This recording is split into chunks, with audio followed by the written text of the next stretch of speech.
A lawyer for the state told a court today that reputed New Jersey mobster Anthony Little Pussy Russo is under investigation for skimming money from an out-of-state casino, presumably in Las Vegas.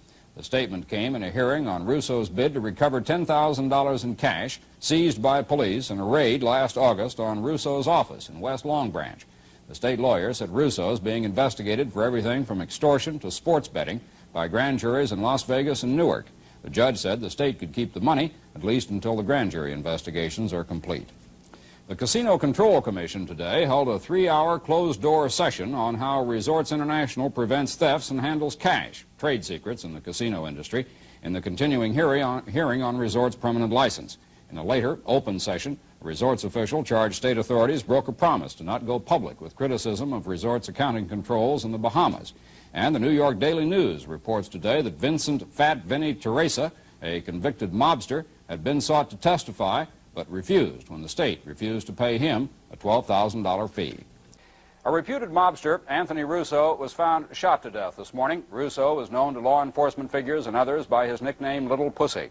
His body was found in his efficiency apartment at the posh Harbor Island Health Spa in Long Branch. Jeffrey Hall reports. Russo's body was discovered at about 9:15 this morning by a spa employee in Russo's 4th-floor apartment where he'd been living for the last 9 months. Authorities say the body was lying face up on the bed, stretched toward a view of the ocean, the same view seen from the room next door. Russo was 62. A preliminary autopsy report indicates he died from gunshot wounds to the head. Authorities say they don't have any suspects and won't talk about a motive. Mr. Russo's attorney said that a lot of jewelry and a lot of cash was missing. Would you speculate that robbery might have been a motive? No, I wouldn't speculate on any motive, and I wouldn't even comment on anything that Mr. Russo's attorney might have said. Russo, a third-grade dropout, allegedly got his start in organized crime, chauffeuring for one-time Mafia boss Vito Genovese. Police say Russo went on to become the Mafia kingpin in Monmouth County, controlling the rackets along the Jersey Shore. But to an owner of the Harbor Island Spa, famous for its daily massages, Russo is an ideal tenant, well known among the staff for his friendly nature and generous tips. I saw him about 3 or 4 times a week in the lobby, and he was kind of a quiet man, had a really nice word for everybody. He was an excellent tipper. The help liked him very much, and he was generally a very good tenant, paid his bills on time. Authorities say about the only substantial piece of property Russo left behind at the spa was his silver Cadillac Coupe de Ville. Perhaps the biggest mystery surrounding Russo is how he got his nickname. Insiders say Russo would tell everyone that they called him Little Pussy because they called his brother Big Pussy. In Long Branch, I'm Jeffrey Hall. There are published reports that the killing of reputed mobster Anthony Russo yesterday was a gangland slaying, the result of a dispute over vending machine territories. Police will not confirm those stories or say much of anything else, other than that Russo was killed yesterday in his Long Branch apartment, and the investigation is continuing. Rebecca? Reputed mobster Anthony Russo was buried today as the investigation into his killing continued. There were few mourners at the church this morning when the alleged kingpin of the rackets in Monmouth County went through his boyhood neighborhood for the last time. Jack Connerty reports.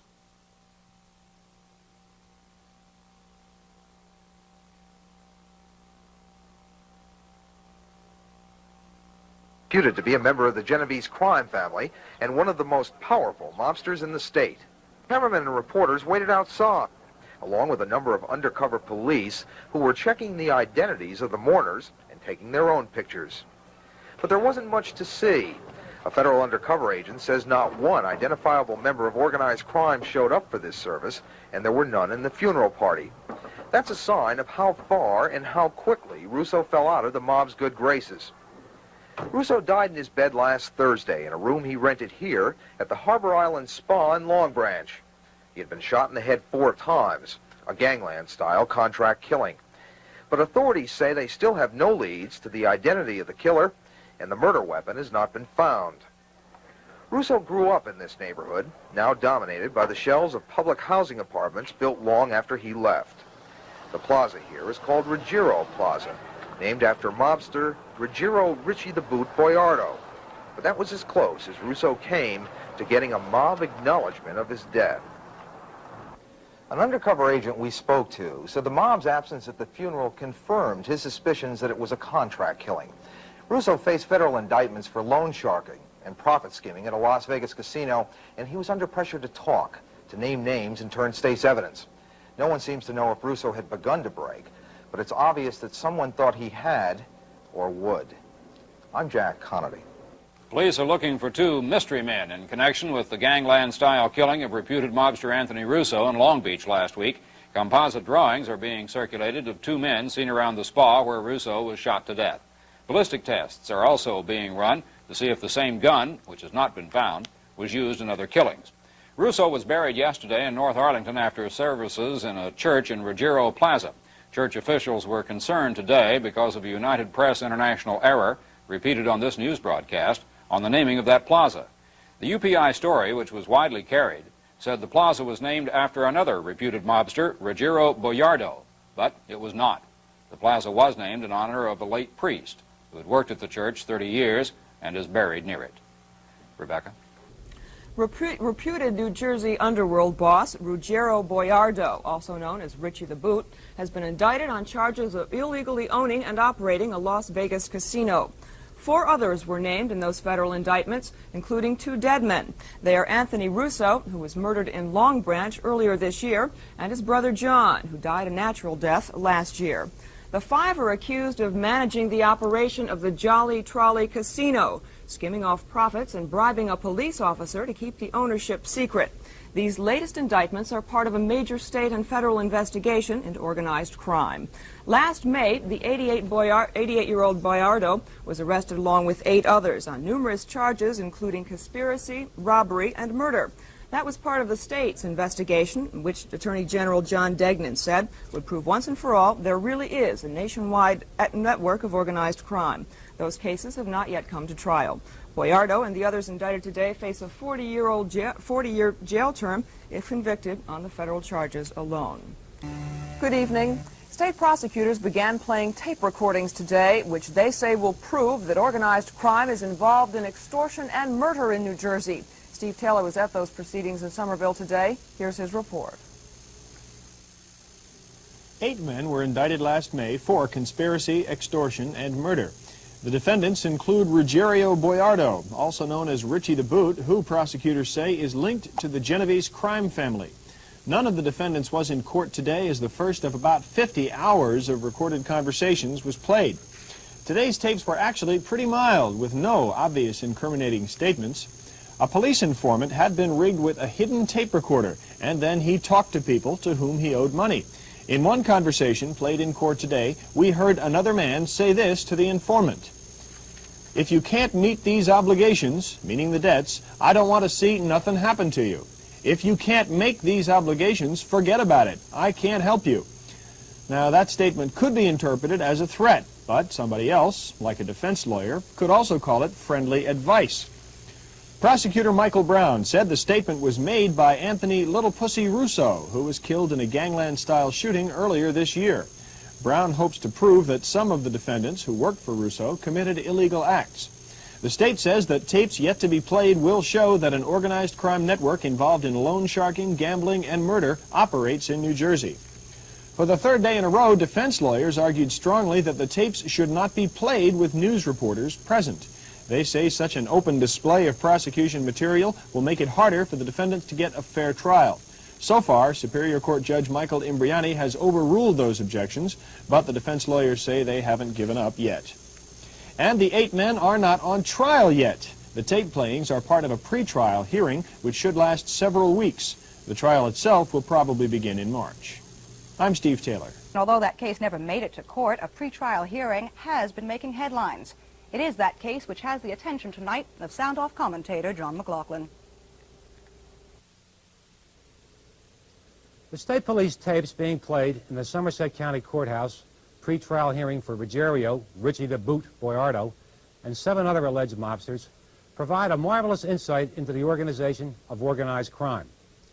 The chief recording star is Anthony Little Pussy Russo, who picked up his nickname because of his success as a cat burglar during the formative stages of his career. Little Pussy, crime boss of the North Jersey Shore, is not among the defendants. He died last April after a brief illness induced by overexposure to large and small caliber bullets. But Russo was really only middle management.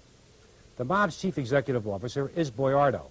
And like General MacArthur and a lot of great leaders before him, Boiardo was fond of referring to himself in the third person. The Boot, he called himself in 1978 conversations about such matters as his percentage of money skimmed from a Vegas casino and whether it would be a breach of protocol to execute a fellow mobster's son. "I am the boss," the Boot said, explaining why it would be a good idea for Russo to be a little prompter in handing over 25% of his loan sharking profits. At some point before the Jersey Eight go to trial, Boiardo's lawyers are expected to move to have his case severed from that of the other 7.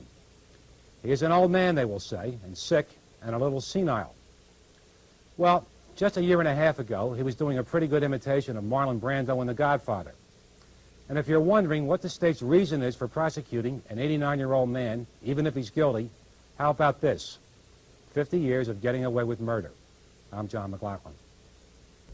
Angelo Bruno, the godfather of South Jersey and Philadelphia, was buried today. Last Friday night, 2 shotgun blasts ended Bruno's life on the street in front of his house in South Philadelphia. And this morning, more than 1,000 people crowded around a small church just a few blocks away. Steve Taylor was there.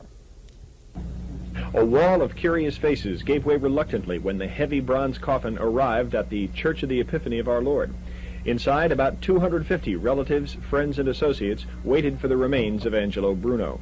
The funeral was private. The 1,000 or so people outside, many from the neighborhood, had nearly an hour to think about the Mafia and about the ways men can die. Last year, there were 2 mob-style killings which may be related to the Bruno shooting. Carmine Galante was murdered in the garden of a Brooklyn restaurant, and Anthony Little Pussy Russo died near his Monmouth County office. Some informers say these shootings had to do with a mob dispute over control of Atlantic City. The same sources say Bruno was shot by 2 hitmen from an organization in Hoboken hired by the New York mob. But there have been no arrests, and police say they haven't got any suspects. After the funeral, Bruno's widow and children were the first to come out. Among the many mourners who followed were Rosario and Giuseppe Gambino, cousins of the late New York crime boss Carlo Gambino. Just last week, the Gambino brothers were charged with drug trafficking in New Jersey. There were 30 limousines in the funeral procession, and they were joined by dozens of other cars for the half-hour drive to the cemetery, where Angelo Bruno was buried in a family plot. In Yeadon, Pennsylvania, just outside Philadelphia, I'm Steve Taylor. Alleged mob hitman Patrick Pizzuto is back on the witness stand today at the organized crime trial going on in Freehold. Phelps Hawkins reports the small courtroom was packed after Pizzuto's stunning testimony yesterday. While legal technicalities were argued this morning, spectators had a chance to study 39-year-old Patrick Pizzuto as he sat before them. Here was the man who just yesterday, coolly, unemotionally, described a mob-ordered hit he participated in. A murder that left the victim, Trenton mobster Paul Campanile, slumped on Pizzuto's lap, covering him with gushing blood. He did it, Pizzuto said, because it was ordered by Anthony Little Pussy Russo, former mob boss of the Jersey Shore. The hit was to be a test on the road to Pizzuto becoming a full-fledged member of La Cosa Nostra, a status referred to as being a made man. Finally, this afternoon, Chief State Prosecutor Mickey Brown questioned Pizzuto, setting the scene for the first secret recording involving Pizzuto, a meeting on April 11, 1978, at Russo's Long Branch office. The tape was dominated by general bar music, the voices of Pizzuto and Russo in the background, often impossible to hear clearly. Then, with Elvis Presley singing Love Me Tender in the foreground, came the pivotal statement by Anthony Russo. Russo speaking to Pizzuto. When we ordered Campanile hit, the order came to me to come back and grab you, if I trusted you or no. If I don't, set it up, or have him set it up, and get the 2 of them. I said positively not. There it was, the specific statement that Russo and his bosses had ordered the hit. Under further questioning by Brown, Pizzuto said that Russo's positively not statement meant that Russo had stopped an order that Pizzuto also be killed. At a defense table, Anthony DeVingo's eyes closed as his name was mentioned several times on the tape. DeVingo is the only defendant charged with murder. The state prosecutors have admitted their case against him was very weak, without Pizzuto's eyewitness testimony. The other 3 defendants in the trial are charged with various counts of loan sharking and extortion. All 4 face the major charge of conspiracy. While Pizzuto might be considered crucial to the murder case against Anthony DeVingo, his testimony has more important implications. Mainly, it sketches out a basic pattern of conspiracy. The 1975 hit on Paul Campanile, ordered by the head of the Genovese crime family in New York City. That order passed on to the New Jersey branch of the family, allegedly run by Richie the Boot Boiardo. He then hands out the contract to Little Pussy Russo in Long Branch, who chooses Patrick Pizzuto to set up the hit. And then it is Pizzuto who chooses Anthony DeVingo to pull the trigger. Pizzuto continues on the stand tomorrow. In Freehold, I'm Phelps Hawkins. Mob informant Patrick Pizzuto, star witness in last year's celebrated Great Mob Trial, has recently joined the business community and was looking for a $2,500 federal loan until a U.S. District Court judge said no. Pizzuto, seen here as he looked in an interview with New Jersey Nightly News after the trial in June of 1980, is now part of a federal witness protection program. He had requested help from Judge Herbert Stern in getting around the Small Business Administration's practice of not granting loans to people on probation. Pizzuto was sentenced to 5 years probation in jail in June, of 1977 for making false statements to get a bank loan from the now defunct State Bank of Chatham. At the sentencing, the judge said the charges were too minor to send Pizzuto to prison, but he was given probationary time. His testimony in last year's mob trial helped convict 4 of reputed mob boss Little Pussy Russo's associates on charges of running a criminal conspiracy. Reputed New Jersey mob boss Anthony Little Pussy Russo had problems being the hidden owner of a Las Vegas casino, according to tapes of secretly recorded conversations played in a Newark court today. Russo, who was killed in April of 1979, complained in the recording that he was being pressured by the organized crime hierarchy.